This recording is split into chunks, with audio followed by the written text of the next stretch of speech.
working earlier. Hey, everybody. Welcome to Cosmos. Oh, my gosh. Are you kidding me? Get out of here. Go back on assignment. We don't want you here anymore. God, you made me think the mic was not working. I could just... Mike watched me the whole time. I did. Worth it. I was like, if we don't unmute it now. Oh, yeah. This is a rabbit hole. I was like, it was working It's supposed earlier. to work. Have you tried unplugging it? Plugging it back in? Restart everything. Yeah, power it all down, bring it right back up. Mm-hmm. All right, well, anyway, hello, everybody. Jeez. Hi. Well, Yeah, for Brandon's a moment. back. Cosmos through interpretive dance would be funny. Oh, What would that look like? well, in 2 weeks, let's do it. Some spinning. Cool. I'm not leading this. You're leading. You want to talk to the people first? Say, The hey, it's people good to be need back. to hear My mom from said, me. Welcome back, Wow. Brandon. Wow, the people need it. Okay. The people all right. need to hear from me. Yes, they're right. I have much to say to them other than hi. I'm glad to be back. Yeah. And I won't be back for another month or so. Yeah. It goes back out on assignment. Immediately. All right, so you want to get this party going? Let's do it. Yeah, let's do it. All right. Pause. Hey, folks, welcome back to another master class episode with Cosmos Cosmos.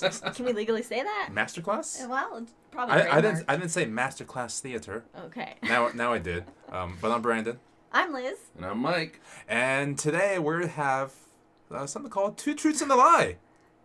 Yeah. Yeah, which I guess is also a drinking game, which works for us. Yeah. Oh, I mean, this was your idea. Yeah, that's true. We're just following your lead at this point. Well, this is really the first time I've been on this podcast in about 2 years.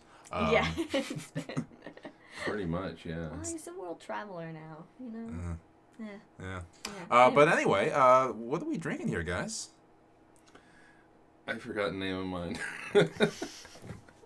I am drinking, well, it's purple, but imagine it was blue. It's a blue haze. Ooh, okay. Okay. It's made with butterfly pea tea ice, cherry vodka, and lemonade. Yep, nailed it. All right. Well, I guess I'll continue because you lied with your drink because it's not blue. I know, I prefaced by saying it's purple, but imagine it was blue. So now it's up to us to have two truths with your lie of a drink. Well, this is a truth. The physics of astrology. It's a truth. It's a truth.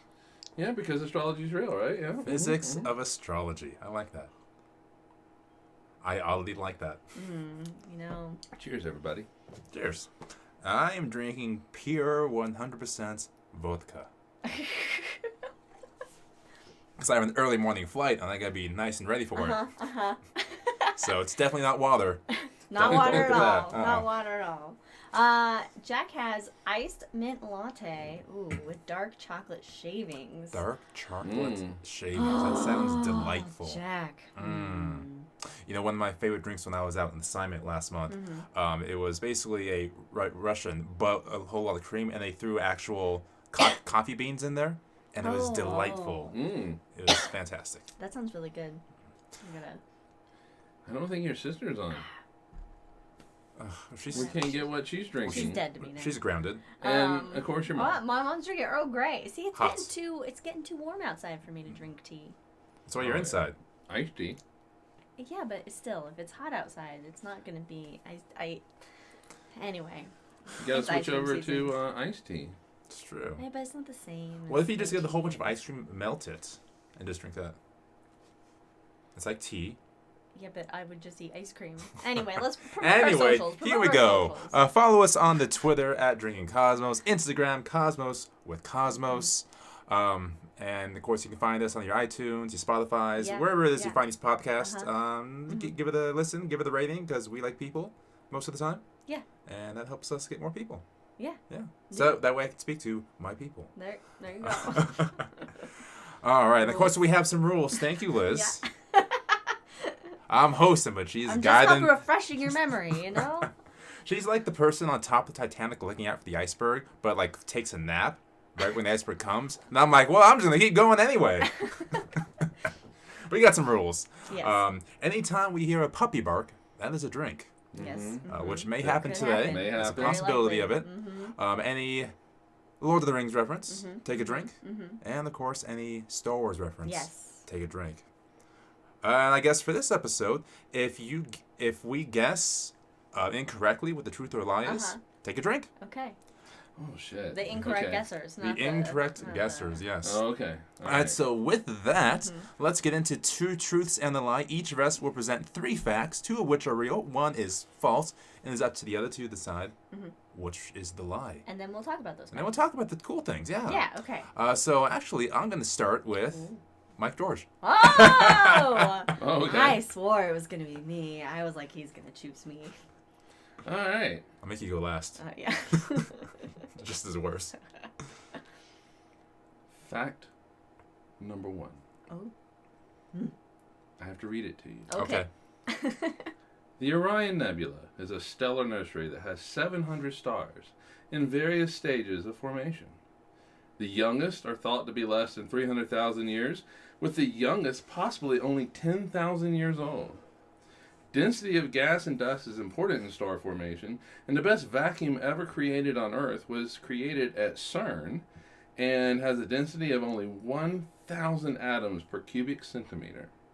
This large cloud of dust and gas that is birthing stars right and left has a density of 300 particles per cubic centimeter. Fact number 1. There was a lot in that.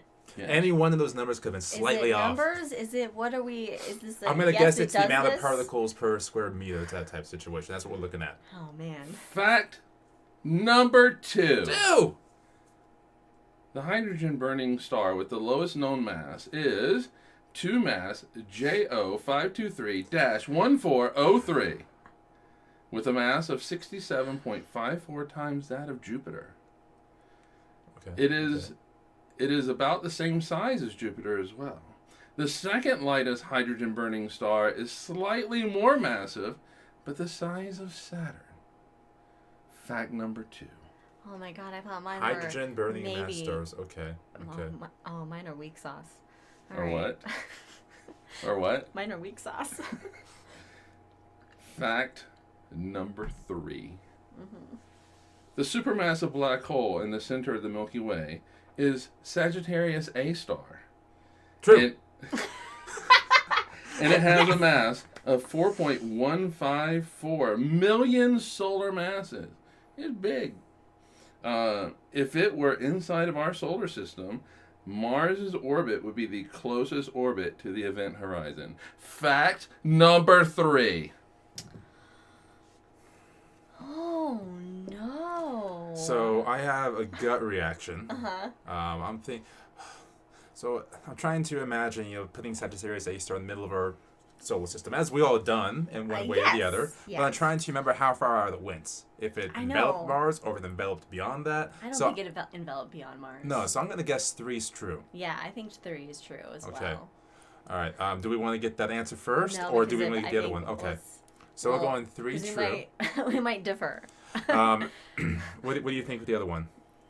God, there was Numbers? numbers involved. You know better than that, I Mike. don't know this random star. So it's basically have we found a star that is essentially this in similar to mass as Jupiter?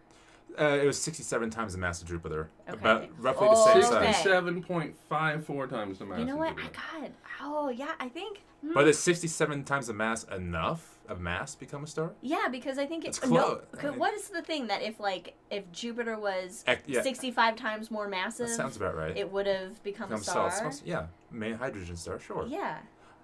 Yeah, honestly. So- and that's what I was thinking. This I too can't- okay, sounds true. I feel like Did it I sounds say true. that was a hydrogen? I said it was a hydrogen burning star. Okay. Yeah, All right. yeah.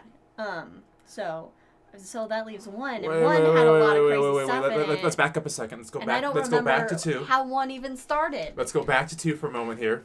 You want me to reread number 1? We'll just get more confused. Yeah, just read it again because I was expecting the sun is hot type of length of facts, but Okay, this is a reread of fact number 1. Fact number 1. The Orion Nebula is a stellar nursery that has 700 stars in various stages of formation. The youngest are thought to be less than 300,000 years old, with the youngest possibly only 10,000 Yeah, I years feel old. like I've heard this. Density of gas and dust is important in star formation. The best vacuum ever created on Earth was created at CERN and has a density of only 1,000 atoms per cubic centimeter. Okay. The Orion Nebula, this big stellar nursery, has a density of 300 particles per cubic centimeter. Well, that makes sense. Space is really big, so you can fit a lot of stuff Yeah. in a big area, even though it's not that much in a small cubic area. Is 700 stars right? I'm not sure if you're playing it. God, Doesn't seem like a lot of... jeez. Hey! Hey! Oh, hello. All right. What's that going to be? I wonder. This is the first time we've had someone new join us. I So have welcome. I have an idea, but we'll see. Okay. Um, All right, we're Is trying. that Okay. Federico? I'm thinking it might be. The image is so small. I think that might be Federico. I'm hoping so. All right. We're in the middle of Yes. Mike's two truths and a lie, and we're a little. So we're saying number stumped. 3 is true, True, of course, with the yes. black hole being the size of Mars' Yeah. orbit. 2, Okay, a the brown minimum- dwarf. a brown Brown dwarf. dwarf is a hydrogen burning star, so technically. Well, No. no. So God, I don't. I feel like. And he's a hydrogen burning star. Yeah. I don't Yeah. know. Has CERN made a vacuum? I don't Federico. know. I feel like. While they just go back and forth, how are things? 1 is true, 2 is false. All right. 2 is false. 2 is false. 2 is a lie. Fact number 3 is a lie. Oh! How far off are we? Read fact number 3 again to refresh. Fact number 3, the supermassive black hole in the center of the Milky Way is Sagittarius A star, and it has a mass of 4.154 million solar masses, which is true. Okay. If The it were orbit thing. It's the orbit thing. If it were inside of our solar system, Mars' orbit would be the closest orbit to the event horizon. It's Mercury. Oh! Gosh, dang What do we it. do? We're thinking of other gargantuan black holes. Oh my gosh. Yeah, you the know, part of me diameter. thought Mercury, but I was Yeah. like, The diameter, actually, well, either way, I mean, Venus would actually be the closest orbit because the diameter for the black hole is 32.2 million miles. Oh. Mercury at perihelion, at its closest point to the sun, is 29 million miles. oh my Oh man! god. So we So were Mercury flirts with we it. were so convinced number 3 was right, and we really still got were. it wrong. We really were. Uh, I yeah, knew it in was gonna be fact- that orbit. In fact, that was one of the things that proved that it was one of the things that they put in the parameters when trying to figure out get this picture from the Event Horizon Telescope, because Einstein's general theory of relativity says it should be the size of Mercury's orbit, and bam, it was. Wow. Nice. Oh So my that's god. cool. Everything else is correct. And So you're right, or somebody was right that the density was what I was going for with that with the one. Orion Nebula. Yeah. and Yeah. And so even though it has birthed at least 700 stars and all that kind of stuff, its density is even smaller. It's less, 1/3 Yeah. less than what we have in our best. But I mean, the thing is, light years across, so it's still kind of dense over It's light dense. years. Well, Yeah. it's dense for the area Yeah. of space it's occupying because it's. And that star is it's true, it's 67.54 times the mass of Jupiter, but it is also about the same size as Jupiter. I believe it's just a touch bigger than Jupiter. But the second known lightest star, least massive star, it has a little bit more mass, and so that mass pulls that gas more tightly, and So it so makes it it's actually smaller, smaller. and it's about the size of Saturn. Wow. Neat. That was fun.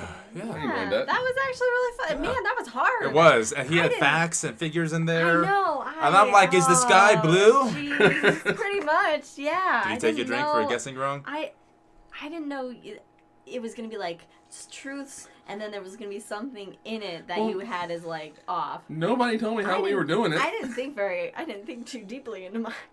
I didn't write mine out all fancy like either. All right, let's do this. All right, let's All right, do so it, we were folks. unsuccessful. for Mike's round. It'd be great if they guessed too. Oh, yeah, guys in the chat. Oh, yeah, in chat. You guys can guess, too, as we're All right. guessing. I will go next. Okay. I wish I wrote it out fancy-like, so I'm going to ad-lib some things and see how this goes. All right. All right, I'm trying to All lean right. forward. Two so I don't truths and a lose. lie. Truth and a lie. Brandon's turn. Fact number 1. Okay. On a voyage to the moon aboard one of the Apollo missions, an astronaut took with him an unlicensed test that NASA did not know about. While the other 2 Apollo astronauts were asleep, he took out a deck of cards with 5 cards to them. There's like a triangle, a squiggly line, a star, a square, and another shape, a circle. And when the other 2 were asleep, he took out his radio and talked to mission control to 2 colleagues, friends, again, unaffiliated with NASA, and took an ESP test to see whether or not he had psychic abilities on the way to the moon. An astronaut did this? That's Okay, fun. That's all fun. That's actually fun. All right. All right. All right. If they didn't do this, they should have done it. All right. I don't think they... Okay, move on to the Alright, next one alright, before we start deliberating our thoughts. Fact number 2. The year 1054, of course, had one of the great supernovae in our time, which developed into the Crab Nebula as we know it today. Mm-hmm. However, in 1054, of course, is written down by Asian astronomers. We know all about that, but not so much in Europe. So recently, there was a study shown, possibly, that a coin from Constantinople Not Istanbul. within the last 6 months of the year 1054 showed a new star in the sky on that coin, which is proof that European astronomers saw it and marked it down in the coins. Okay. Okay. All right. All right. And then fact number 3. The Russian space program in the 70s and 80s were developing a space shuttle as well, but very much so a copycat of the U.S. space shuttle, called the Bouillon. Naturally. They developed 2, one of which... Was it beef bouillon? Beef bouillon, indeed. One of the 2 did an uncrewed flight around the Earth and then landed, and the other one never flew. Of course, the Soviet Union collapsed. So these 2 Buran space shuttles were put in the hangars, never to fly again. One of which was destroyed in 2002 when the roof caved in and destroyed it. Okay. And the other one is in Kazakhstan in the Baikonur states. However, through dealings and wheelings and dealings through the decades, it is now owned by a Kazakhstan native who will trade the Russian Burian shuttle back to Russia only for the skull of Kazakhstan's last Khan. Oh my God! Wow. Khan! Okay. All right. Okay. So All we right. have. I think number 2 is true. Is that what was the first one? The first one's NASA The first astronaut. one was the NASA Oh, yeah, doing yeah, these, yeah. which I don't think you can get away with doing like a phone call to your buddies from a capsule while the other astronauts are asleep and you going said like, this hey is guys, test my unbeknownst to ESP powers. Mission Control? Unaffiliated with NASA. I don't think you could get away with that on NASA taxpayer money time. What was number 2 again that I'm confident is Number correct? 2 was the coin. The coin. Yeah, see, I can see that being done. So you think it's a shuttle? So I think it's the shuttle, but it is like the whatever anniversary of Khan, and I feel like this is real. But I can see the Russians doing this. You got this wild, crazy Russian out there that's like, I got the space shuttle, and I'm gonna. Jack thinks number 1's a lie. Yeah, But it seems just quirky enough that it could be done. I guess my question. 70s. The card thing to me is easier to do than like, hey Russia, I'm gonna buy a space shuttle. I'm gonna buy your space shuttle back. No. He'll only give it back to Russia if they provide him with the skull of the last but he owns Khan. it. He owns it. Yeah, he got it. He found it, so finders keepers. Okay. It looks like your mom also thinks it's 1. We're going with 1. Let's go with 1. Let's go All with right. 1. 1 is a lie? Yeah, 1 is a lie. Okay. Apollo 14 astronaut Edgar Mitchell, when the other two astronauts were asleep, damn it. took out 55 cards in this 55. deck, and with people on the ground, went through 200 guesses of what the cards were, and got 55 correct out of 200. God damn it. Sorry, 50 correct, Why was that? which was 11 more than he thought he should have got. So he thought his abilities were increased in space. Oh, see, Federico got 3. So Federico doesn't need a drink, but we got a drink. Oh my gosh.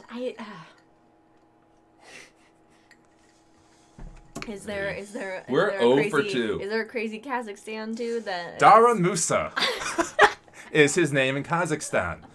In 2004-ish, when Roscosmos was going through some issues in the Baikonur state, it became a different company. Another company became this company, and ended up in the hands of Darun Musa, who bought the hangar that housed the Burian space shuttle. And he is a fierce Kazakhstan native. Does the shuttle stay? Yeah. All right, I'll take it. Yeah. I'll take it. So he's a fierce Kazakhstan native, and loves his country, of course. And so the last Khan was Kanisari Kazimov in the 1840s, who led a 10-year revolt against the Russian Empire, but ultimately was captured and executed, and had his head sent to St. Petersburg. So of course he wants the skull back as a point of national pride, but St. Petersburg says they have lost the skull.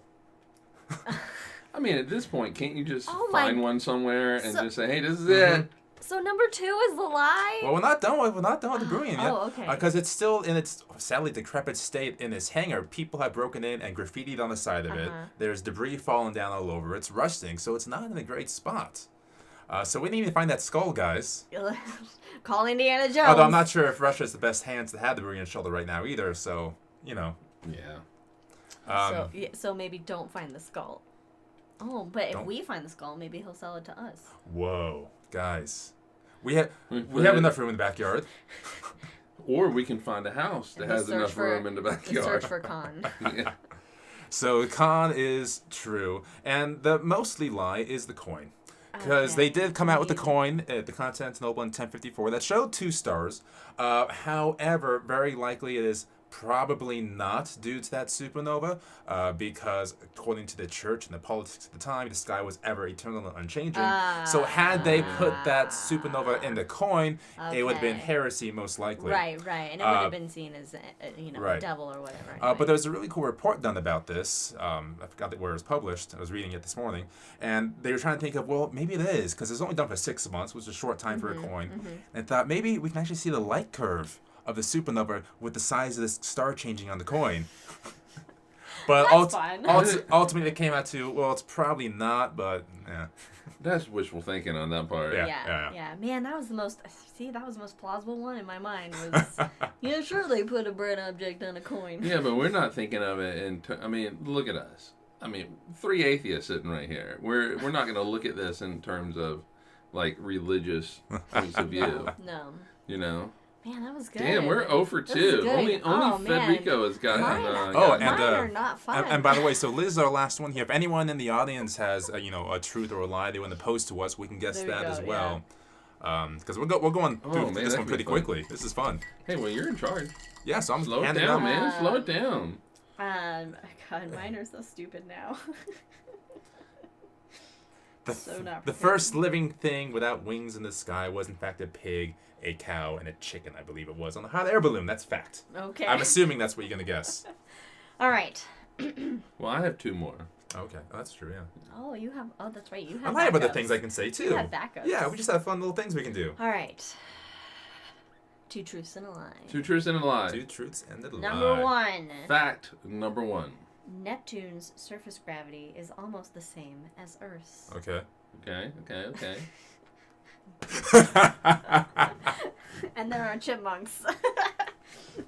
Number 2. Neptune is a darker blue than Uranus because it has more methane in its atmosphere. Okay. Number 3. Some short facts. Hobbit facts. It rains diamonds. Take a drink. Oh, damn it. Oh, yeah, that's Think about that. Lord of the Rings reference. Take a drink for all anybody new joining us. All right, number 3. It rains diamonds on Uranus and Neptune. I stuck with a theme. Okay. Any initial thoughts, Mike?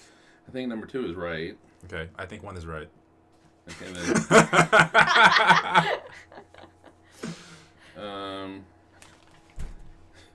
Nice catch, Davison. Typical Davison. All right, so. Oh, so one was the gravity's about the same on Earth as is on Neptune. Yeah, I can see that. I mean, Okay. with the size. Yeah. And Neptune is a darker blue. Then number 3 rains diamonds deep in Jupiter. I think Saturn as well, but I don't know about Neptune and Uranus. Did you? Okay. Wait, did you say only Neptune? I said it rains diamonds on Uranus and Neptune. Let's say 3's a lie. Okay, I'm good with that. 3. All right, so you say number 3, Neptune's surface gravity is almost the same as Earth's. Is true. Whew! Thank God. It's true. You said it was a lie. No, I said that was true. Yeah, we said 1 and 2 are true.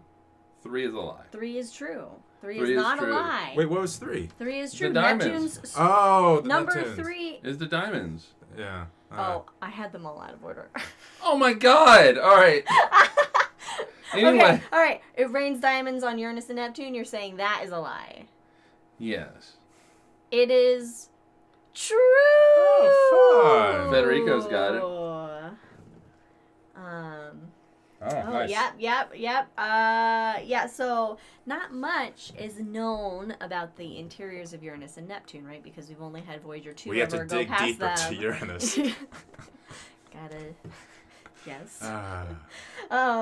So basically what scientists will do is they'll use the known data and lab experiments to kind of try and simulate like what the inner atmosphere is like. And so as we know with all the gas giants, that even though these are known as ice giants because they have a lot of water, ammonia, and methane gases in them, right? Well, as you go down deeper, things get hotter, things get more dense and compact, and so get my notes back up. The innermost mantles are about 12,000 degrees Fahrenheit, with pressures about 6 million times that of Earth. And the outermost layer of the mantle is about 3,000 degrees Fahrenheit and only about 20,000 times the pressure of Earth. And so with methane, it'll break apart, releasing carbons that then will form into crystalline chains. And then as it rains down more towards the inner mantle, then that vaporizes, goes back up, and the process starts again. So you essentially get the raining of diamonds. Nice. In the Okay, that's cool. Yeah, I talked out of that one. Sorry. No, that's absolutely cool. So it's just a lie. So take a drink. I did. We You did. did already? All right. As soon as you told us that we were wrong, we took a drink. The lie is that Neptune is darker than Uranus because it has more methane in its atmosphere. Uranus actually has more methane in its atmosphere, which the original thought was that is why Neptune was a darker blue, because methane absorbs red light, reflects blue light. But then once they found out that that Uranus has more methane, so Uranus has 2.3% versus Neptune's 1.9%. It was like, well, that doesn't really make sense. So very brand new research just came out. This is why we didn't get it. That's what it was. It's very brand new. Brand new research, like the first time, basically that Jupiter was studied using ultraviolet Uranus and Neptune were studied using like ultraviolet to near infrared wavelengths. Before they just like kind of would use like just kind of groups of just light. Visible light. But what they saw was that in the innermost atmospheric layers, the core is a lot hazier. Blue haze. Purple haze. There's more haze. You thought that was gonna give? You thought that was gonna be a hint for us? Well, if it was actually blue, I maybe. did kind of think, but then I was like, no, that might be the true part. I don't know. Anyway. So Neptune's inner atmosphere is more active, and so it helps to clear that haze out. Whereas Neptune, it turns out its inner atmosphere is kind of like sluggish and stagnant, and so it allows more haze to build up, so it's a lighter blue than Neptune. All right, cool. That's a good one. Cool, that's cool. And Mike, I think you like some more. Yeah, I didn't. These are not as well written out because these are rejects. But The rejected truths and lies. all right, you ready? Fact number 1. The universe is 13.8 billion years old. Fact. Yeah. And the size of the universe is 92 billion light years. Okay. All right. Fact number 2. All right. Okay. All right.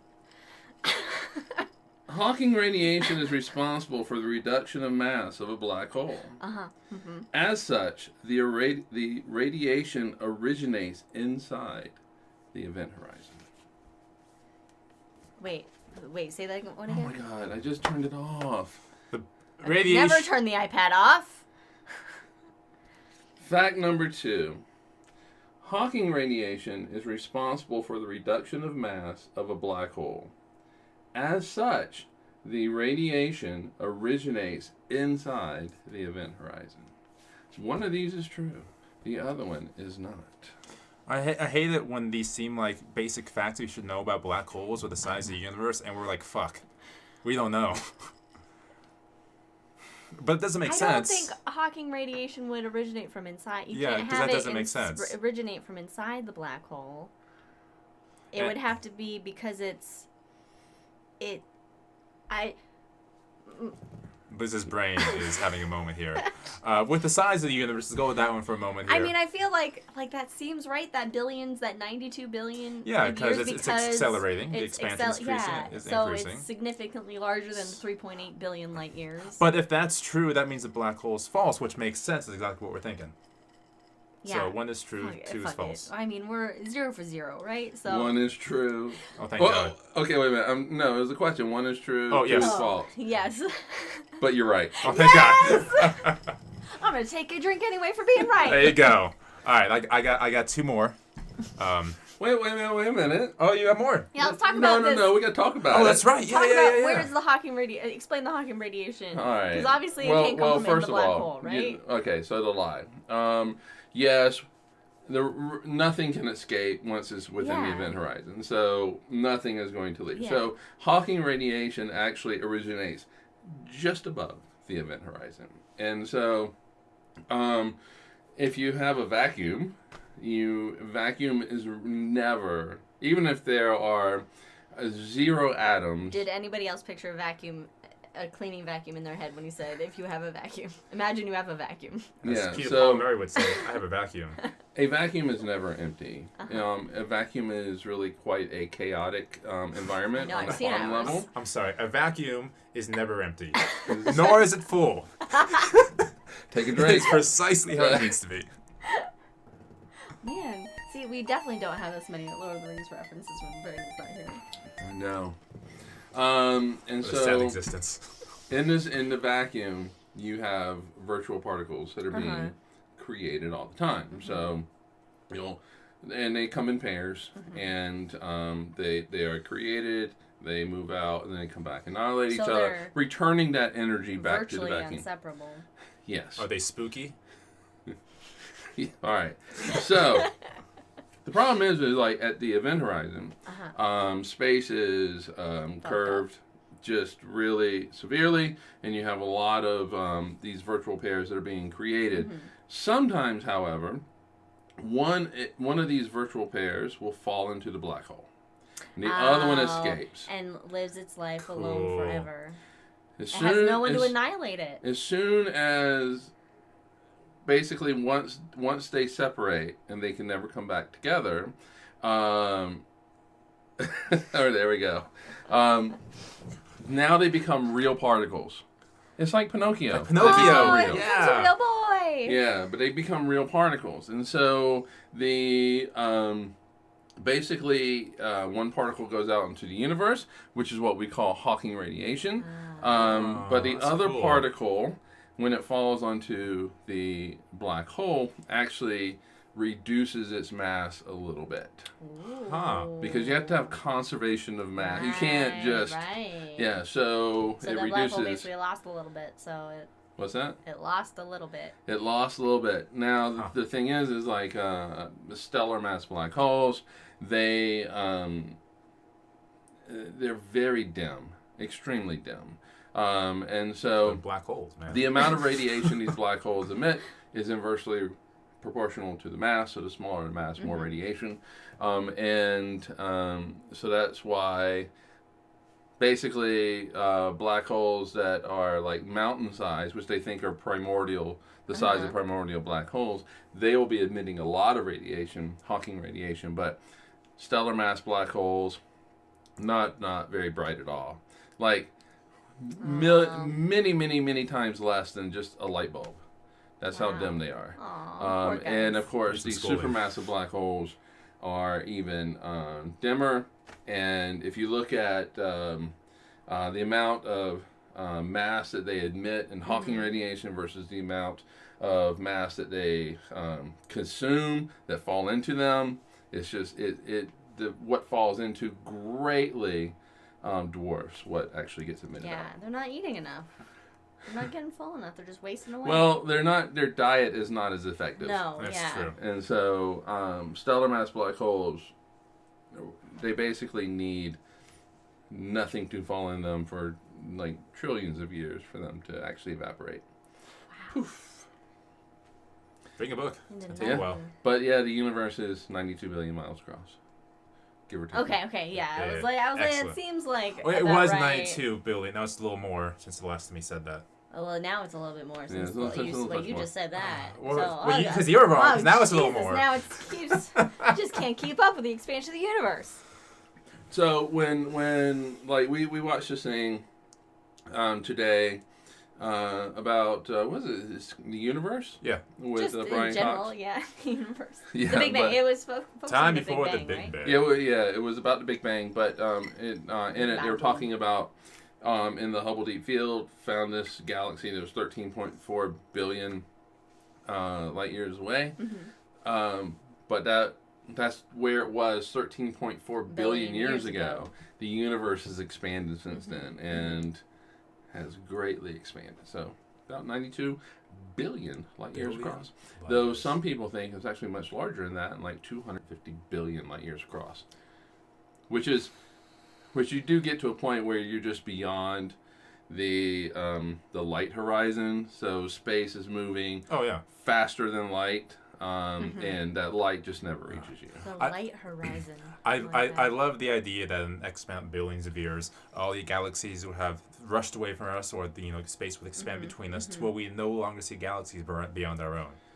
Yeah, but that's full circle though. Yeah. It's so full circle because just 100 years ago, right? It was a great debate. Oh yeah. Is the Milky Way the only galaxy? Or other island galaxies. Yeah, or are there other island galaxies? Well, Hubble, settled that debate. They were both correct. But anyway, but at the end of all things, Oh my gosh! It's just a free for all. were you waiting for me to say that? I was getting there. Yeah. All right. So at the end of all things, don't take another drink. But at the end of it all, the Milky Way is going to be alone. Oh. Now, are there going to be any stars? Well, we Still won't be brown truly dwarfs. alone because we'll always have Andromeda as a part of us by then. Well, it'll be part of us. Yeah. It'll be in us. And if there are weird life forms at that point, they'll have the same debate and say, well, there's no evidence that proves that other galaxies out there, so we are all there is. Yeah. So the debate will be right and wrong at the same time. But then Like also, Schrödinger. also the stars are going to fade away one at a time, and then eventually there'll be one star Oh no. with one planet going around it with aliens thinking they're alone. You know what that's called? Magnificent Desolation. Nicely done. Well done. Nicely Well done. Can you imagine though that your entire universe is just the star and your planet and any other planets that might be going around it. And that's all you think there is. Meanwhile, there are all these... Have you met the far right?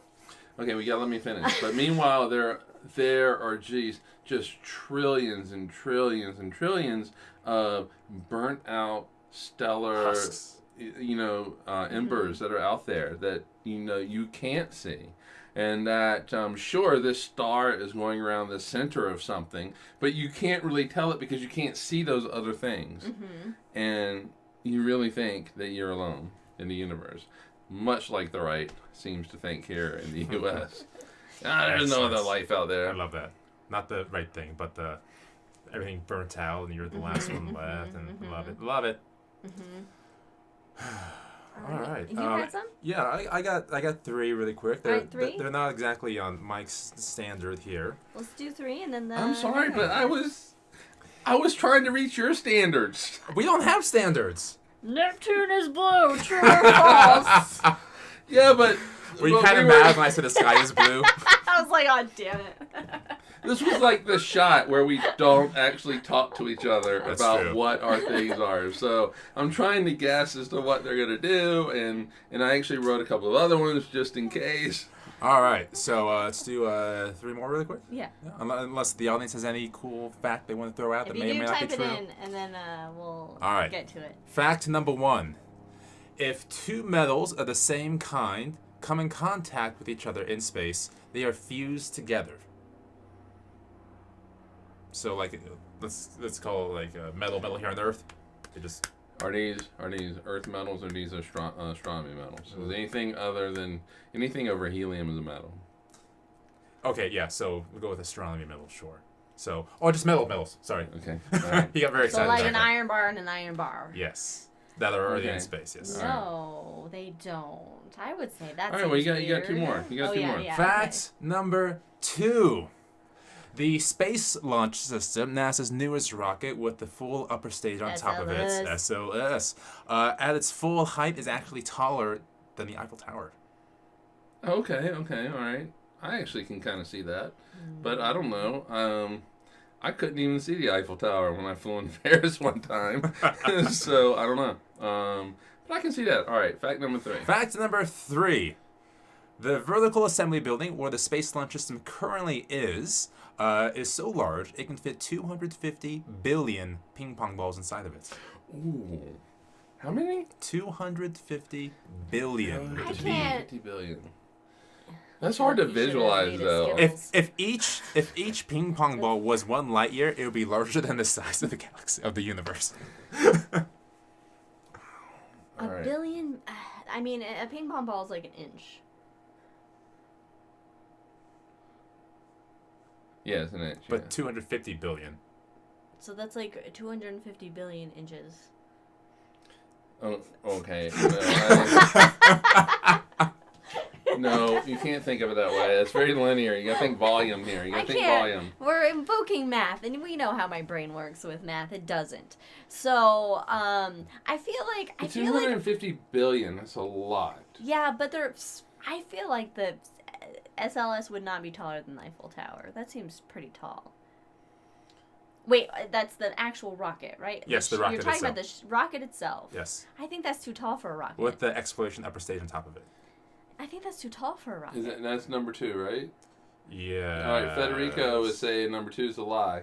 I think he's Googling this shit, but anyway. That's fine. But The he's industry closer Googled to it. answers. That's true. He's closer to it. And he's from Europe. They're better educated than That's we are very in the true. States. That's very true. All right. All right, so... I think 2 is a So lie. he thinks... Federico... Wait a minute. 2 is Eiffel Tower. Yeah, I know. Yes. The unit of measurement is Skittles. You're correct, Jack. What are you doing? He's Sorry. been away. He doesn't... Let's go He with needs 2. Let's some go with re-education. 2. Federico thinks that you're leaning that way. I'm leaning that way. Okay. So the Space Launch System with the EUS upper stage is taller than the Statue of Liberty, but not taller than the Eiffel Tower. Ha-ha! The Eiffel Tower is, I think, slightly over twice the size of the SLS. Okay. Eiffel Tower's big. I was Okay. going to say, like, I feel like the Eiffel Tower is just Yeah. really It's tall. bigger than the Statue of Liberty, but not quite the Eiffel Tower. Yeah, okay. Cool. Yeah. 250 billion ping pong balls. Though. That is so my many second ping pong favorite balls. fact. I mean, how many? I wonder. I'm gonna see if there's a quick Google on how many Skittles can fit inside in a a ping pong ball and then do that. And Okay. see if somebody has that already. While she's doing that, I'm sure Mike will correct me. When two metals come in contact with each other in space with no oxidation between them, they become cold-willed together because the molecules do not know the difference between them and another similar molecule, so they just fuse. Excuse me. Yeah, I guess. Yeah, I mean the only thing that that I was going to say was, well, the noble gases don't do it, but they're gases, and so they're not going to fuse together anyway. But I think I had heard that that they will cold fuse, which is really kind of cool. It is cool, isn't it? Yep. Yeah, I actually should do some more Skittle stuff. It's space that Skittles. we need major photon update too. It's been over a light year. I can't. Yeah, I can't find. Okay, really quick. So this will be the last fact, unless somebody on the chat comes along. We're gonna do a quick live conversion. My mom read a fun fact, so Yeah, this is gonna be true because she's already saying she read it. The new exoplanet that was just discovered rains lava every night. Okay. So much for the floor is lava. The sky is lava as well. Yeah, that's super. Yeah, so during the daytime. Yeah, I wonder how do you rain lava though? Like, what kind of clouds you gotta have to rain lava? Well, you got the bless the just rains is and it a lava constant rains. eruption? I bet it's like molten. No, I don't think. I doubt it's like that. I bet it's like just molten metal. Oh. That is so hot that it kind of evaporates, but on the night where it cools enough down, to rain down, down. condensates. Oh my god! Hey! Welcome, Katie. Mom said you were at Sarah's bridal shower. Hey, we just got home from California too, a few days ago. I was like, no. What are you looking up? I'm trying to do Skittle math. Oh, leave it. Well, you know what? We'll have Fancy Physics Man on. Maybe the Hangover. You could do a quick before we go. Because the Hangover, volume of a some ping math. pong ball is 2.045 inches. So I'm trying to figure out how many Skittles can fit inside a volume of 2.045 inches. Well, why don't we do this? Going from there. Why don't we close the show up, and in the Hangover we'll return with some Skittles math and some other random facts or lies. Of the universe. So think of, Katie, you just got here, but while we take a break and come back for the Hangover, everybody has homework. If you're sticking around for the Hangover, think of some truths and lies. I'm having fun. Try and stump us, which clearly we've shown easy to do. And happy Pride, everybody. Happy Pride. Hey. All right, close it up. You just did. Well, no, I didn't. All right, we'll see everybody in a few minutes. Yeah. See y'all for the Cheers. Hangover. And This the is podcast. not- See you next time, guys. I gotta do an audio closing for the podcast show, not just for the visual Thank you for people. joining us this episode, Cosmos with Cosmos. Remember in the intro, all the good social medias at Drinking follow us. Cosmos, Twitter, Cosmos with Cosmos on the Instagram. And, of course, one of our new favorite subjects, we have Cosmos with the Shot. The Shot, yes, every other Wednesday. Where it's short 5 to 10 minute subjects. We get very drunk and have a great time with it. It's my favorite thing ever. fun. So And we all go film listen them to at the it. same time. So by the time we get to the third person, it's just It's a just great shit show fun. for that person. I love it. It's good. All right, folks. Be safe. All right, cheers, everybody. Bye. Bye. All right, if you're with us on YouTube, stick around. We'll be back for the Hangover in a few moments.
forgot to do the title sequence. I had to redo it. And everybody has to take a drink. Jack Bart. I don't know if I muted our mics in time, but right as I hit the be right back button, our dog started barking. It'd be funny if Jack also started barking. All right, so for the hangover here, we left you on the cliffhanger. We were trying to figure out how many Skittles could fit inside the vertical assembly building, which was at one point the largest building by volume in the world. It's now the second largest.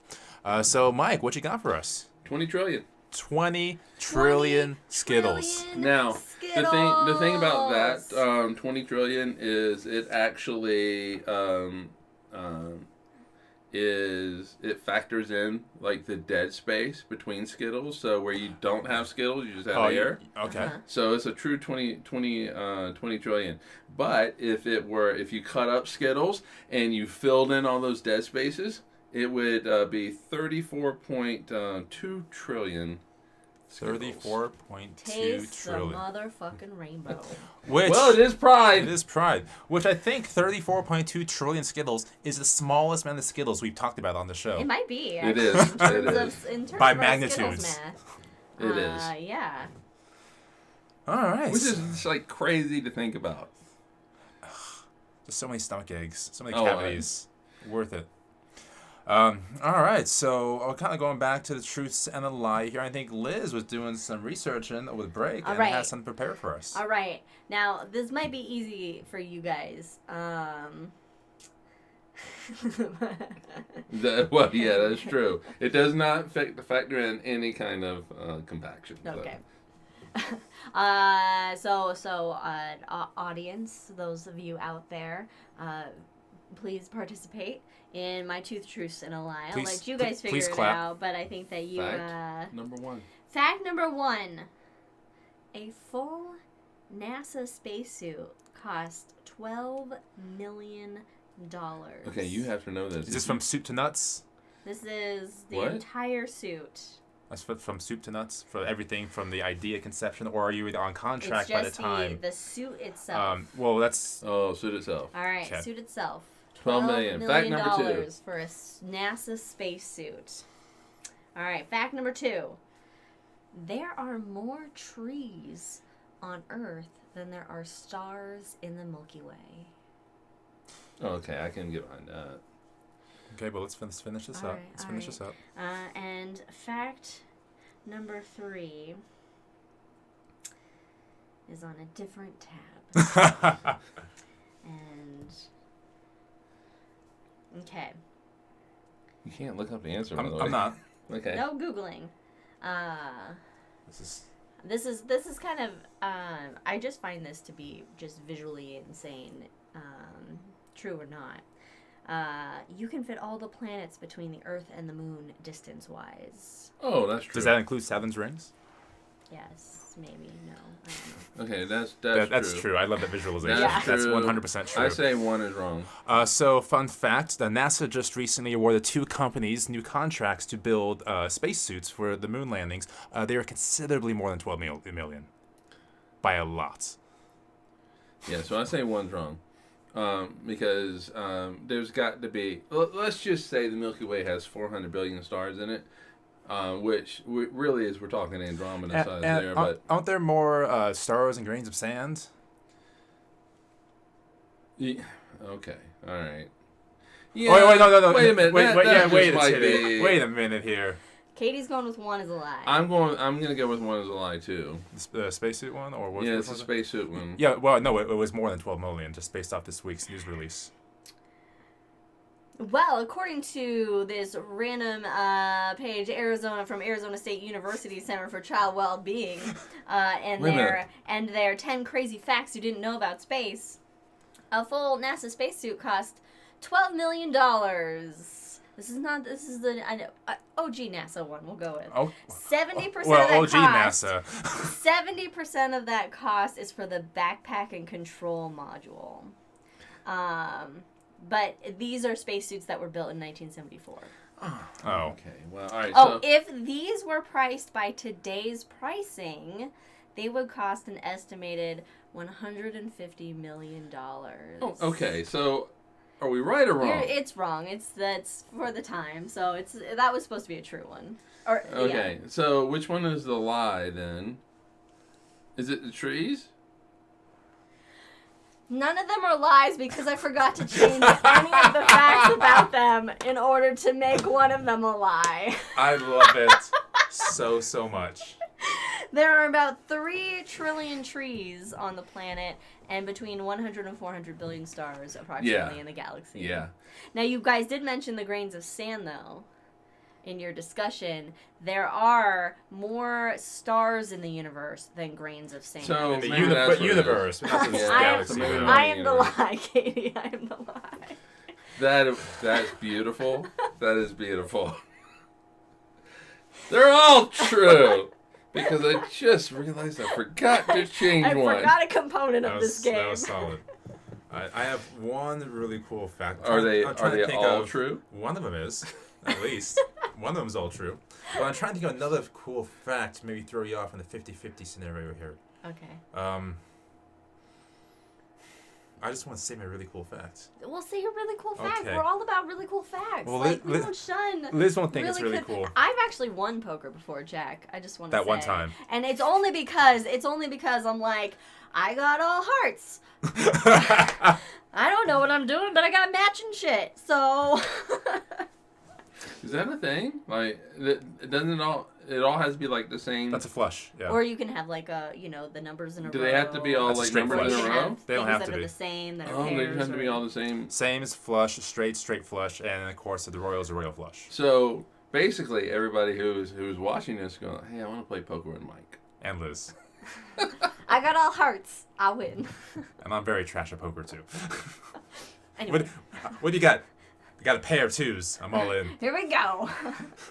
Wait a minute, you gotta do it. You gotta do it like James Jeopardy. Holzer. Hold it. All right, anyway, go ahead. Ted Williams is one of the greatest baseball players of all time. Oh, God. He was the last player to hit over 400 in Major League Baseball. Of course, in Eagle League's different as well. However, he was in World War II as a fighter pilot in the Navy. Okay. He went on 36 missions, and for those missions, his wingman was John Glenn, Oh, first American to orbit the cool. Earth. You told me this yesterday. All right, yeah. Oh, yeah. So true. True, yeah. All It's, right. it's just a really cool Yeah, fact you I wanted to just share. wanted to share that fact while he's here. Yeah. That's neat. How many people could say that? Like, yeah, I might. John Glenn, My wingman. Me and Glenn. we're cool. Um, He's my goose. Let's see. Any good facts over there? Did you have more? Was that it? I told you that was. I can't think of Oh, any. that was it? Okay. Others. Anybody out there do any homework with some facts and a lie? Am I the only one that did the homework? I And had then- a cool thing to say. I didn't do any my homework was Skittles. Oh damn it! I just got another good baseball one that was really fun. I could have done both of them back to back, and one of them is maybe true, maybe not. All right, we'll do this one. In 1964, there's a pitcher named Gaylord Perry. He was terrible with the bat, of course, swinging in the National League as one did at the time. Naturally. Naturally, yes. And during batting practice, somebody asked the coach, "Hey, coach, you think Gaylord Perry's ever gonna hit a home run?" And the coach quickly replied, "They'll put a man on the moon before Gaylord Perry hits a home run." Aww. Fast forward to 1969, July 20th. Gaylord Perry is pitching in the game, and about 20 minutes into it, the scoreboard says, "Hey, we have landed on the moon. Everybody cheers."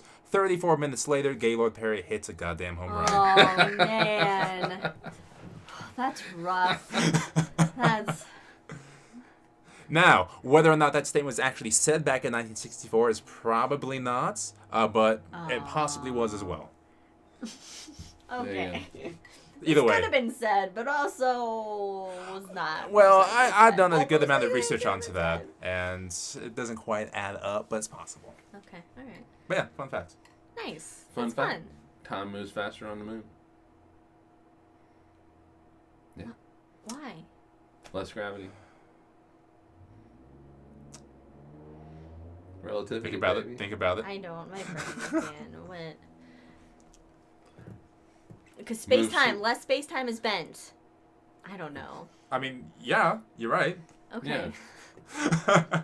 It's like if you have a whole bunch of clocks around the Earth, the clocks spin slower as they get closer to the Earth and faster to go away.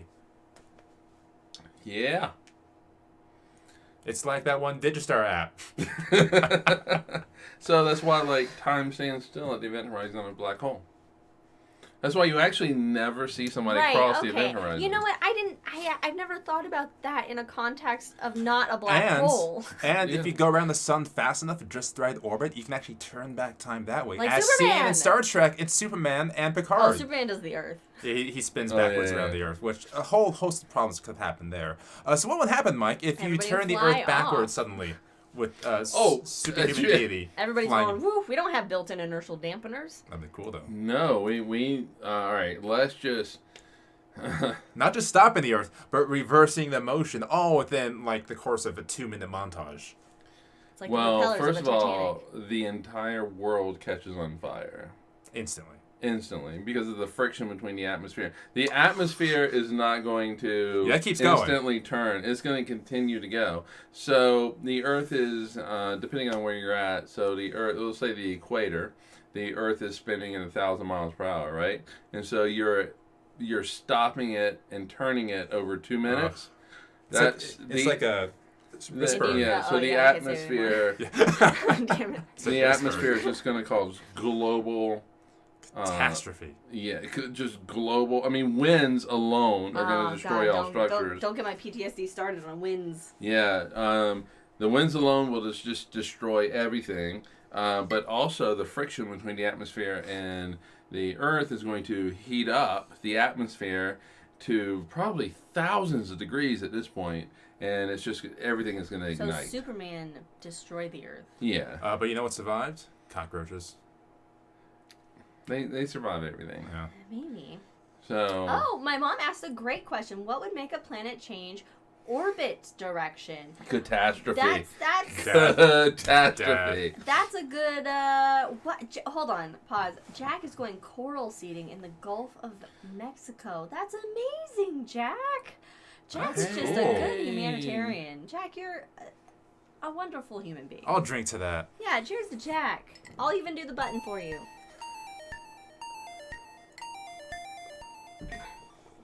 All right, Mom, you had a good question. So, to have a planet change orbital direction, which we see this with some moons in the solar system, but no planets. Well, we do have some rogue but we do planets. have some. Oh, rogue planet. Yeah, rogue planets. I was gonna say we have some rotational differences, or at least for one planet. Couple. What's the second one? One's on the Venus? side, Venus, and Oh well, Uranus, but it's rotating. Oh, same but way, yeah, but their orbital motion is still. no, yes, but I Yes, preface yes. saying we also, in addition, there are some rotational differences, no orbital, Right. but some moons do orbit. So the solar system orbits basically the planets orbit counterclockwise because that's the direction that the solar nebula that everything formed of was spinning, and so Right-hand everything spins around that way. It's called right-hand rule in physics. Right hand what? I remember those diagrams. It's called the right-hand rule in physics. So your thumb points up, and your fingers curl around in the direction that everything rotates. It's called the right-hand rule. If it's the left-hand rule, then they go clockwise. Oh, so lefties are actually correct. Lefties are wrong. It is the right-hand rule because it is counterclockwise. But it's counter. What? It's against. It's wrong. All right, Wrong whatever. wise. Anyway, but so everything's gonna go in that counterclockwise motion. But to have something orbit or even rotate opposite from that, meaning clockwise or left-hand rule, you have to have like something hit it with enough force To break it apart completely.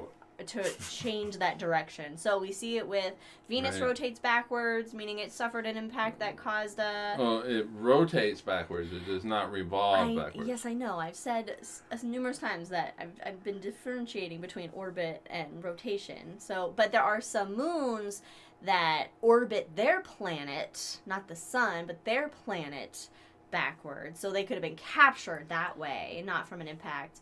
But say like Uranus is tipped over on its side on its axis. It was hit by something most likely. So you need to have something either captured that was coming in at a different direction, or a major impact that then causes a directional change. Thinking about We're talking orbits. orbits, yeah. So thinking about So- both of those. So you're talking about having... Yes, I'm nothing sorry, go ahead. orbits Oh, no, you're good. backwards. Nothing orbits. You're in the wrong having direction. something go from... Right. So, but the question is, how do you go from a counterclockwise orbit to a clockwise Could you orbit? have an impact though that does that? That's the only way to do it. That is the only way to do it. You can't... If everything is moving in the same direction, then if something comes and hits another object, just because of conservation of momentum, they're going to continue to move in that same counterclockwise direction around So the it sun. would have to be like a rogue Jupiter hitting like a very small planet. Yeah, so you're Okay. going to need to have this, rogue exoplanet. Let's take Earth, for example. The Earth is going counterclockwise and around the sun. So in order for the Earth to change its orbit, you need something probably on the order of Jupiter or larger to come in, and it needs to just dead hit it. Boom. And it's just No basically... hard to starboard. What's that? No, yeah, exactly. So it's just going to hit Earth. It's basically going to destroy both planets. Both planets But then will all be the destroyed material in comes this back, process. and then they may have enough momentum to then Well, yeah, orbit. that's the in, hope. Right, but since this rogue Is it the Jupiter, hope? since this rogue Jupiter is is larger, so it has more mass, has more momentum. It comes in, and since it's outside the solar system, it's going to come in with more speed. The end result is whatever is left over is going to be going around the sun in the other direction. Yeah. Okay. Could something could be captured though Well, by the sun? I was thinking about that, but Like the velocity. Triton was But that wasn't captured the and question. it orbits. But even if it was, for example, wasn't the I was question. making relatable. But if you had the Right. rogue planet, and I think it would be going too fast for the sun to capture it, it would certainly change the direction of this rogue planet as it passed by the solar system. But I don't think the sun will have enough gravity to capture it because it's moving so incredibly fast. Do you know that? How fast I mean, does it need to go? It sounds pretty fast. Well, right? how fast do rogue planets go? Is there a speed? Depends on the rogue planet. I mean, maybe they're just kind of taking a little cruise. They're just taking their time. They're like Hawaii of rogue planets. They're just. It would have to be going enjoying roughly the the same scenery. speed as us, going the same rough direction, so the sun can capture it. Because if it's coming like north to south, it's just gonna go boop, moving in a different direction. But if they go in the same direction and mosey close to each other, then maybe. So for example, we have what about orbital debris. like a comet. Yeah, so or we have something? orbital debris around our Comets sun, aren't of going to course. be big enough. And then Alpha Centauri, our clouds are playing with each other right now, so there are likely some comets that we have from theirs, and Alpha Centauri has some for ours. So comets, sure, because roughly the same velocity, that kind of jazz, moving slow together. All right. Well, the thing is, like, okay, so the polar orbit that Jack is talking about, what are the things that are going to have polar orbits? Comets. Bears. Comets are small. They're not massive at all. So these, Jack talks about millions of orbits, but you're probably talking actually billions, if not trillions, of orbits to actually do this. And at that point, it makes. Did you forget you had I eye? forget I had eye makeup on. Yeah, so I mean, with polar orbits, I mean, you could conceivably do it if the orbit is right, but Okay. also you're not going to find anything in a polar orbit. Well, okay, I mean, it could be captured. It could be captured in something that was captured in a polar orbit, and we don't see anything like that. Anything. The only way that you can change an orbit, I think, that is from the creation of this solar system. Oh, what? I don't think you can do it. What The if? polar orbit could do it, but I just don't think that you can. What if you had a planet engine, right? And you basically saddle up to this planet like you would with an asteroid and park this planet engine right next to a small planet and slow it down over a long duration of time and change its orbit. So future technology. That was- Imaginary. That was actually an exercise when I was at Clemson. Was Oh. It was, and was this really wish I could look. I really wish I had my notebook. was this supervillain class? The Supervillain question was 101. the question was not so much as to how. What happened? Did you miss the straw? And did it hit your face? All right, so the question was but if you slow That's one of your down, points. yeah, you'll fall into the sun. So it has to right? be really fast. So change. that's why I'm saying that. It has to be this like rogue planet. Yeah. Just because the speeds that rogue planet had to escape its sun, so it's coming in hot. Yeah. As a famous philosopher named Ken Davison would Coming say. in hot. Hold on. So coming in hot for it to hit the Earth dead on. Oh yes. It's going to destroy and just both things. immediately change that velocity. Yeah. Okay. But anyway, what were we talking about? I don't know. This was a great. Planet engine. Oh, the planet engine. Oh, okay. So it wasn't so much supervillain class, but the exercise was how many Saturn V rockets do you need to actually slow the Earth's rotation I know down this one. I know of it. Yeah. Okay. and then change the direction. Uh huh. or stop the rotation, or to change the direction of the rotation. And I really wish I had my notebooks. You don't remember the answer? I don't remember. I guarantee you, I can Google it. Okay, within the let's 30 seconds. let's all guess. How many Saturn V rockets would it take to slow and reverse 42 the direction Saturn of the V Earth? rocket units. All right, what's the thrust on a Saturn V rocket? 42 Saturn V rocket thrust Lots. units. Don't you know the answer is always 42? 42. I love the mom. Wait a minute, what? Mom remembers the dad coming in hot when he's falling in Hawaii. Yeah, so... Okay, I want to say that you probably need 150. 1,000? Just No, 150. just 150. Well, okay, and it has to be over the burn of the Saturn V rocket. So it's one burn. They all do it at once. Okay, I'm going to redo my 5,000. I don't have access to the website. Is it classified? It's got to be like 5 trillion. I mean, it's oh, not. It's God, something immense. okay. Yeah, it's an immense number because I don't understand anything. Yeah, because what you have to do is, so the Earth's spinning, it has a momentum. You have to stop that momentum, Right, and right. momentum we're is talking a whole related. planet, and a rocket is just for like a little shuttle compared Yeah. to the Earth. So momentum is mass times velocity, and this is rotational. So there's some But other slope types is of- y equals mx plus plus p. p. Damn it! God, it's the one I almost remembered. So yeah, so you have to overcome the Earth's mass, which is crazy to think about because we can throw a baseball up into the air. We're overcoming the Earth's mass, And we're but only for becoming like just- a fraction of the second. Right. A second, But you have to burn. You have to ignite all of these Saturn V rockets all at once, and it's just over the course of the burn. And so basically, the exercise was, I think it was really just to stop the Earth's rotation, without any kind of thought to, hey, what would actually happen to everything else when you do this?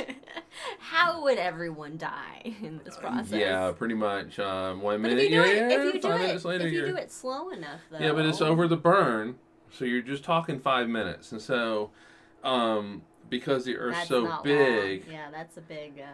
that is a massive slowdown. I mean, you're talking, basically, if you were in a car wreck with these forces, you're goo. Basically, is what Star Trek really should be, which is a story Inertial of goo on dampeners. Inertial dampeners. So according to this one guy who did the math, Oh, throw off the atmospheric pressure. it would take 1.7 trillion Saturn V rockets, 58 billion years to change the rotation of the Earth. 58. Oh, wow. Yeah, and so you're really talking about the length of a Saturn V burn, So though. Superman really is Super. Superman. Evil. He's evil. He killed everybody Makes sense. by stopping the rotation and all that. All right, you're in charge. What's up? Oh yeah. Anyone else over on the chat over there have any cool things they want to say? I mean, at this point, we've gone out the window with Two Truths and a Lie. We're just saying cool stuff about space that we like. Everything about the universe is cool. Everything is cool, guys. It really is. That's why I want to move to California so I can see the night sky. That'd be nice. If there was one sky in any planet you'd want to see, what would that be? One sky? Yeah. Like Saturn with the rings, Jupiter with the huge aurora. Like, Oh, what do you- see, that's. Careful, Davison. I know, it's.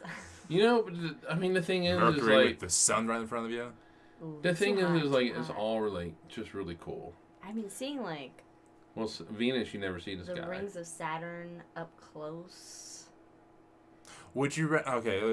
I'll do a would you rather since we're doing drinking games here. Would you rather? Oh, okay. I don't have any more alcohol. Is that I'm almost I'm about. Well, Okay. you're not even drinking alcohol, so we're fine. Would Everybody, drink for us at home your Earl Grey tea and your delicious fucking mint chocolate lattes. Would you rather be the first person to walk on Mars and get home safe and sound? You know that's happening. Or would you rather be just like the 20,000th person to see the rings of Saturn up close? Okay. Yes. Yeah. I mean, that's. First of all, I want to go to Mars. I mean, when I was a little kid, when I was a little kid, my dream was to go to Mars. So my dream was to become an astronaut. And then at the time, the thing was to fly the shuttle. This is when I was older. So when I was a kid, I wanted to be the first astronaut on Mars. And when I was older, I wanted to fly the shuttle. I wanted to fly the fucking shuttle. I didn't want to be sitting in the back seat. Oh no, you want. I wanted to fly it. You want the steering wheel they don't have. I wanted the steering wheel. I found out that the only way that you can do that is basically you have to be in the military, and I was like, nope, not gonna do that. And second of all, you gotta really be able to hear. Oh. And I can't hear worth shit. So, and so that kind of ended that dream. But, I mean, yeah, I don't have to be first to walk on Mars. I just want to. So regardless, you rather do Mars and Saturn. No, I want to do both. I want to do them all. Would you rather? I would do Saturn, because Mars. I mean, Yeah, I don't. It's Earth-like. With seeing like the rings No, up but close. it's If I have to not. pick one, the rings up close. That's something that's really out of this world. Oh, they did it! I got nothing. I got a little sip. Yeah, nothing. So we are out of drinks. I think there's a package that just came in for us here. Okay, but I got to like it. answer the question. Oh yeah. Okay. You said both. Yeah. Yeah, okay. I did say Pick both. one or else. All right, if I got to pick one, Saturn. If I had to pick one, it's Saturn. Yeah, Saturn's Saturn. good. And I don't want to be in the orbit like on the surface of the moon Pan, because you're in You the want to ring. see the. Yeah. You want to see the rings. You read from an looking down? angle. I Or want. you I wanna be want. on, like a Titan or something. Yeah, and maybe one of those moons that go backwards that have this really, inclined orbit, so you can see both the rings from above and then below. Oh, yeah. Because the rings look very different below than they do on top. Yeah. The way that the physics works with the scattering of the light. And so, I mean, yeah, Saturn's Yeah. my favorite planet. I mean, that'd be the better view. But how cool would it be to be at Pluto and see Charon, whatever it is, just hanging in the sky? Would love that. How cool would it be to be at Triton to see the geysers go up and then bend at a 90-degree angle? You know, how cool would it be to be at like TRAPPIST-1 on one of the planets in the habitable zone, and then you see all these other planets also in the habitable zone of that planet, of that star. I want to be on a binary planet. So I love the moon, but I want the moon to be bigger in the sky, like with a ring around it. So, okay, all right. So we're adding a ring. I would. You know where I would not want to be? On the planet where it rains molten lava. No. No. Kepler 453, the Tatooine planet. That's Actually, where- It's Phoenix. We can all. well, It's fine. yeah, two stars in the sky, but it's in the habitable zone, so you could conceivably, have life on this planet. And that's where we found this boy. I got nothing to drink. I might is here and Okay, I think that's as much as we can go without getting a copyright strike or whatever they're called. A copyright strike. I mean, the universe is full of amazing places. I would love to be on a planet somewhere in the Milky Way, and a few billion years when Andromeda's coming in hot. I want to be in the Magellanic Clouds and just out the Milky Way from that vantage point. Yeah, but at that point, do the Magellanic Clouds even exist, or have they been cannibalized Cannibalized by by the Milky Way? No, I'm saying like right now. Oh, okay, yeah. My mom says we need a holodeck. We just need Star Trek and the ability to traverse I wouldn't the trust a galaxy holodeck, though. at the very least. You want to trust the holodeck? Hollow. Check the Holo. holodeck. No, it just Holodeck. doesn't matter. Holodeck. There it is. Okay. It's your episode, man. Anyway. I What know. are we doing? Um. That was a good question. Yeah. It's hard because you can't Yeah. really answer it. There's so much in the universe. So Would- much to see. Would you rather die by supernova or by spaghettification into a black hole? Spaghettification. Oh, without doubt, spaghettification. Okay. I mean, okay, Mm. spaghettification of Throw a little marinara on supermassive and black hole. spaghettify me. I want to pass through that event horizon and know that I'm fucking passing through that event horizon. Well. Yep. Oh, there's no need even waving because nobody's actually going to Oh, watch sorry. be able to see you wave. Don't worry, Mom. Nobody is going to be able to see you wave. In space, no one can see you wave. That was well done. That was well done. Yeah, because as you get to the event I wait horizon, for time myself. slows down. I don't care if anybody sees it. I just Alright. wait for myself. We'll all do one more of those Would You Rathers, and then we'll call it an Alright, episode. alright. But I don't have one off the top of my head right I now. know. And I just gave you 2. So I feel somebody should go Oh first. my I God. feel like the amount that you're on assignment, God damn it. overrides. Okay. I have Would you? one. Okay. I have Okay. one. Okay. Would Same. you rather? Bye, Mike. Would you rather, just as a passive observer, watch Isaac Newton come up with his Have the apple fall on his head? what? Have the apple fall on his head? Come up with his laws of the universe and how he's done it, like with laws of gravity and laws of motion? Yeah. Or would you rather go to the moment in which humanity figures it all out? What's With 42? regards to physics. 42. So, been there, done that. I would rather see Newton get hit on the head with an apple and him just sitting there, and Okay, then so it's you wanna like go an back. apple happens, and I'm like, oh, you guys see that dude get hit on the head with the apple right there? And then you would take the apple. And then I'd watch him go like, oh, I'd be like, oh, he just learned something from that. But it would be hilarious. But and then I'd wonder like if his wig, if it bounced a little bit off, like what that, you know. Okay. So I feel Galileo's place would smell bad for 1,000 different reasons. Everything in it's the like past Galileo. is going to smell place would smell bad. horrendous. So that's why I'm be in the future when we figure out the grand unifying Do theory. we ever actually figure it all out? Let's- Is there everything to figure Well, the out? rest is still unwritten.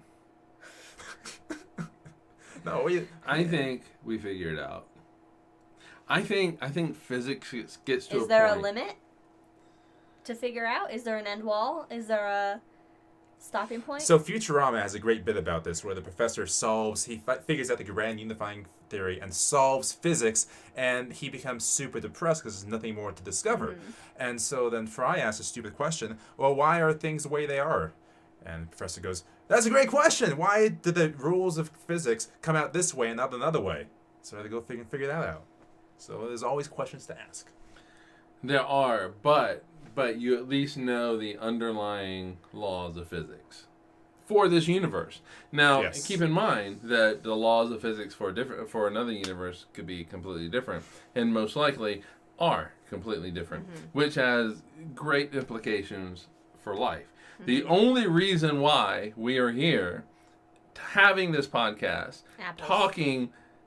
talking about, physics and astronomy and where we would love to go and, two truths and a lie and just the beautiful To the moon and back. wonders of the universe is because that the fundamental constants of the universe are finely tuned to the way that they are. So, the only way in which we can exist is because of the constants of physics, not because of some skydadding, but it is the Happy constants Pride. of physics. Daddy. Happy Pride, Sky Daddy. Okay, not a direction. Sky All right. Daddy. He's a bear. He's a bear. But like in another Is universe, God a bear or not a bear? like in another universe, gravity, let's say, is half what it is here. Oh, and stars couldn't exist then. Yeah, and so if stars can exist, you have no life. 42. Solved. Federico gets it. 42. He's in line with this podcast. Yep. He's all right. All You're right. one of us. Welcome. Thanks for joining us. This is great. All right. So, I want to see when we figure it all out. When we get 42 at the unifying theory. I want to see some, fancy enlightenment dude, scientific revolution dude, get hit on the head with an apple. All right. And meanwhile, I wanted to see it figured out. Yeah. All right. I'll go next, and Liz, you're gonna wrap us up. I don't. Okay. Well, I said we all gonna do one of these. Oh, we did. Yeah. All right. Damn, Davison. Oh, shit. All right. Would you rather be the person to discover life in the universe, or be the person to make first contact with life in the universe? Oh God, Ooh, one first contact. is safe and one is not. Well, there's a moment I love in Discovery where this one person or a small team of people are the only ones in history that know this small discovery, this monumental moment. Until only they, them yeah, know 'cause it. they, Oh, but it's not just in Discovery. That's in real life, and Yeah. so he That's what I didn't mean. mean the show Discovery. He meant in Oh, discovery. oh yeah. Yes. So, never mind. I love that This moment. this is a shot. Never mind. This is a shot. I'm gonna do this as a shot. Okay. All right. We just have to answer the question. Discover life or make first contact. And it's not like you could be you're shaking their hand or tentacle, what have you, or it's you create a message and communicate with them. I think that for me, it is the first contact, because the first life that we're going to discover are microbes. Yeah. And let's be honest, that is a monumental discovery. It really, I don't care how people frame Unless it. they're on the moon, then it's just tardigrades. Fucking tardigrades on the moon. So recently, Well, hold on. So I don't care how you frame it. It means fundamentally we are not alone in the universe. However, though, there is something about having a conversation with somebody in first contact. Let's just assume that, like, we've got the whole communication thing figured out. They gave us some universal the Ansible, translators. yes. So it's Star Trek with like a universal communicator, or The worm in the ear. Contact, We're yeah. not Checker's doing. Guide. We're not doing. What's the movie that has the great soundtrack where they're science? No, not science. Where they're figuring out the language between Arrival. Arrival. Yeah, Not doing it that way.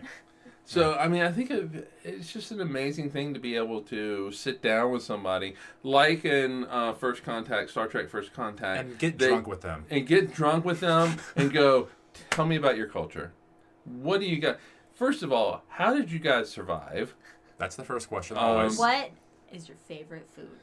And then, yes. And let me introduce you to tacos. That was Ellie's question in Contact when they were grilling her, to be the astronaut to go. It's like, what question did he ask? Well, she would say, how did he do it? How did he navigate all these difficulties to survive? So, yeah. Yeah, I mean, okay, because if you look at the world today, the world is insane. I mean, Has it ever not been insane? Let's be honest. We have Federico, who is joining us from Italy, and you were in Italy when I'm not in Italy. You were in Europe when everything started going down in Ukraine, and I worry about Federico. I worry about people that travel to places that are close to war-torn. How do we survive this? We have war for stupid fucking reasons.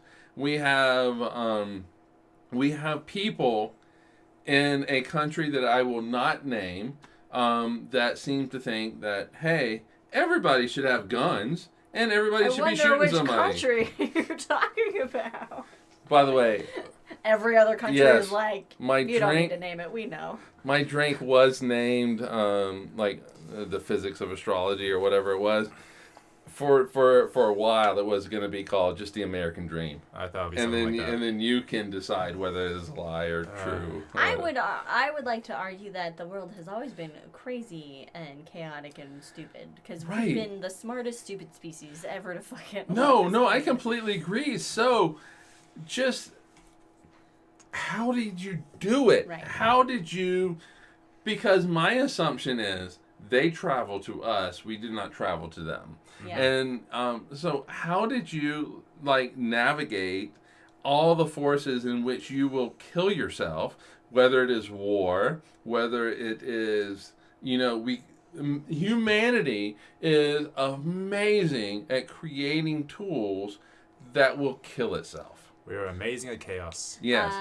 I would like to point out that just Federico says it should already be a protocol from the UN for MEDI and communication, so there should be something there. So Right. he's going for the discovery. Right. But the initial moment of contact may not be, okay, the UN's rolling out the red carpet and now we're going to make this message. No, it's, oh shit, what's this? What do I do? But to then go with what you're saying, he says that he grew up with a war 300 kilometers. I'll let you do the American math. 200 miles. Away from his hometown of Yugoslavia. Yeah, it's 200 miles. Amazing. It's 200 crazy. miles. And, I'll be honest. I am fucking spoiled Oh, yeah. here in America. I am spoiled. And I do not have. Okay, so let's put this in perspective. We're going to finish the perspective and get back to the question. Because we're rolling deep into hangover political soapbox If a territory. war is only 200 miles away, that is still in the state of Utah. Yeah, You know, that is a still good, in the state of Utah. That is just a little bit further away than where we, stop for gas and let the dogs run around when we go to your parents' house. Yeah. Why are you yawning? I'm This not. is... How did you do it, yes, aliens? How did you stay My awake? brain is lacking oxygen. That's just a fact. All right, anyway, whatever. Let's just go on. So how did you do it? Yeah, Meanwhile, my that's mom's betting that aliens are out there gambling on if we're gonna survive. And South Park Oh. episode. they have a death pool for humanity. Yeah, Oh, nice. yeah, it's they're betting that we won't survive. Yeah. I'm betting that we won't yeah, survive. we're on a good track. I love the idea of first contact, and let's say it's a handshake scenario where you say, hey, we come in peace, and there's a beat, there's a moment where you don't know what they're going to do. Right. That's a cool, that's a cool pause that I would like to experience. Either certain death or the world will change forever.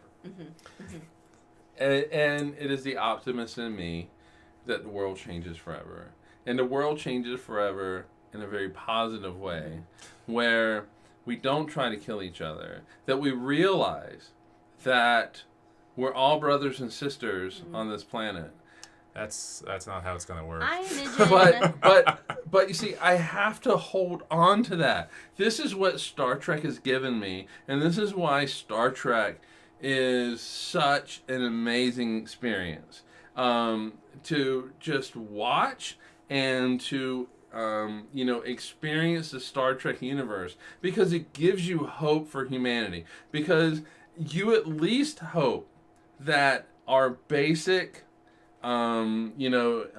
instincts of us versus them, sure, it will continue, but us is the entire planet, and not just us here in the U.S. or for Federico in Italy, or some people in Yugoslavia, or somebody in fucking Russia, or wherever. We need to cue up the president's speech from Independence Day. Look, I just foresee Sarah Jessica Parker's head on a chihuahua. All right, so That is with a that deep Mars Mars attack attack reference, reference for Liz, you. what you got? Would you rather? My would you rather? All right. After thinking, I'm sorry that I just went off. Welcome to Hangover. After not thinking long and hard enough about this, I will simply ask, and this is kind of in line with the questions that have been going, but a little bit more broad and maybe harder, at least for me, but maybe not. But we'll see. Would you rather just go to the future or go to the past? Future, 100% future. Fuck, no. No, I wouldn't go to the past. It's my terrible. God. There's so many things that would kill me, whether it's war, But to see pestilence. how something actually unfolded and actually happened there in the past. You mean like going to the grassy No. knoll for Kennedy? That's recorded. There's To a film quote- about it, but something that is just based on, what the rare amount of primary sources that we have and making inferences from that. Yeah, sure. There are many historical moments I'd love to see, but at the end of the day, for me, I want to see the future. Yes. To paraphrase, I hope not vote on either. to paraphrase Mark Twain in Star Trek: The Next Generation, I want to see what you did with the place. I want to see what you do with the That's place. a good point. But then is the quandary of the future ever changing depending on events? Yeah, that's how the future works. Is the future set in stone, or No, is no, the no, future no. visiting maybe the future based on your present location that you're coming from, and not necessarily the future that happens? Oh, okay. Say if you're I going see what to you're the doing. future I 20 see what you're years from doing. now. I see what you're doing. I do not believe in fate, per se, like your question implies. So I don't think that by me going into the future it changes the timeline in any kind of way. And so meaningful way. I might fuck some things up, but whatever. No. I mean, like, say if you have the ability to go into the future today, all right. But then say you have the ability to go into the future 20 years from now. are those futures going to be the same? No. Depending on the events that have transpired, are the events set in stone, or is that future based on your current trajectory? I get what you're saying. I get what you're saying. But I still don't think that that it's all set in stone. Okay, but I like to believe that we can change the future. My mom says she wants to live in a world with anesthesia. You don't have to live in the past. Just for a visit. And just indoor for plumbing. a little hey, I'm taking the weekend off to go to, see the pyramids in 5,000 years ago. It's not to live there. It's just I'd still rather see the future. You'd rather see the future. See the I- possibility of what. Actually, possibility of let what me go could back. happen. Let me go back. So I'm just visiting. I'm not staying, right? You're not staying. You're Okay, just then I do visiting. not want to see the future, because what if I get super depressed about the future? Like, No, oh shit. But It's like the Terminator. But if you go to the future and you don't see what you like, you can come home and try drink to change heavily. it. But Oh, or that. Yeah, you can try to change it, which I think we should all be doing anyway. We should be all working towards, because a look, better future. for a better future, because right now the United States is marching towards a totalitarian state, and we need to change that. We need to fight it with every beat, every fiber in our being. We all know the direction we're going with, of course, the country and global warming at large going to be decimating populations real soon, if it's not already doing that. People will be migrating inwards. We know what's going to happen already, and we're not on our horses right now and doing everything we can either. Yeah, but if one person, if I can go to the future, we know what the future holds. Okay. Us as a saying that he culture. can No, that change is true. it. That is He true. goes But if and I sees can it go and to tries the to future change and it. see it, that means that we could strap this particular senator from Texas or from Oklahoma. His name might his name might rhyme with names. James Inhofe. But we can strap him to a. He's not in office anymore. What? He's not in office anymore. Well, no, but he throwing his fucking snowball. Jack makes a good point. You need a biofilter for future travel because you don't know what kind of variants of COVID you're going to bring back. Oh, that is very, But, very true. so you go and see it.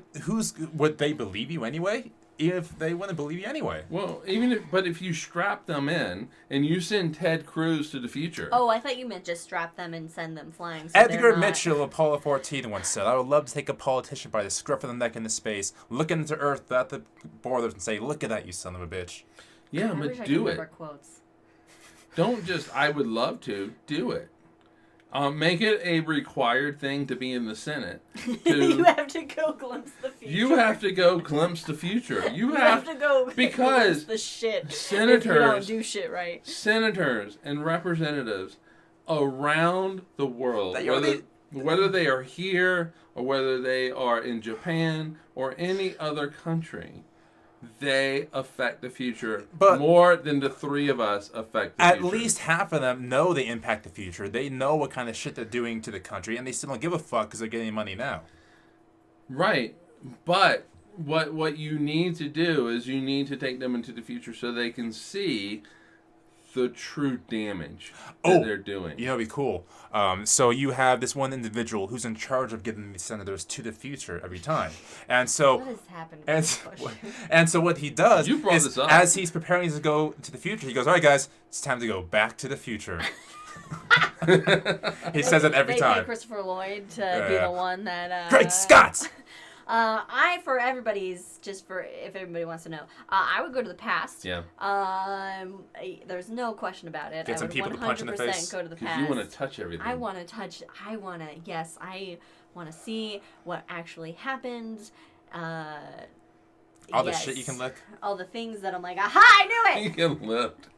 But yeah, but you know what? You can also definitely don't lick take anything. an iPad Back some to the pictures. Future, Back to the Past, and then show them. Get some pictures. Yeah. Oh, but yeah, show them and But then. then you you but then steal you're their a witch. But then you steal their soul. You're a witch. Then I'm a witch and I'm burned to death. Yes, so you don't want no, that. I'll keep Yeah, it no. secret. But yeah, no, But I wouldn't that just be like want a prime to. say? I just want to see like what the pyramids looked like in their glory. You just missed. I know, I Keep it heard. secret. And but it's like the prime directive. If you go in the past, you can't fuck it up because you go Back to the Future No, you again. don't- and you can't- we you we saw can't- Back to the Future too. We know what happens. The premise of the question built in, you can't. Nothing fucks with anything. Okay. Nothing changes. You can't go kill baby Hitler or whatever. You know, like there's nothing. Everything's the same as it is now. You just get to go see the shit and how it really happened and what people were like and what the things. Yeah, but how then bad that. it actually smelled. But then you know what? and- Then that answers your previous question: is the universe set in stone? Because if We've you already, can, the past has already happened. right. But in the future, somebody can travel to the past. No. The past has already The happened past has for already them. happened. The future hasn't happened. So We the know past, you're not. we know time travel doesn't not gonna exist, get into and this will weird never. time travel. We know time travel is my last thing. Time travel will never exist because we're fucking up enough right now. And if time travel ever did exist, they would have come back to stop us. Time That's- travel does exist, but only for your eyes when you're looking through a telescope out in space. So this You're is looking Drunk at- Times with okay. Liz. Okay, that's well done. That is well done. And falling into a black hole, but whatever. If I could Anyway. turn back time. All right, folks, with that, thank you for joining us with The Hangover Cosmos with Cosmos. I know y'all on YouTube, so again, follow us on the things on the bottom side of the screen over here. They're over. They're this way. Yeah, over here. They're. Sorry. What are you doing? They're on that side. Yeah, Mike's pointing at him. You can check out those videos and subscribe. Oh, okay, yeah, sure. So with that, guys, everyone stay safe, watch our stuff. Cheers. Happy Thanks for Pride. joining us.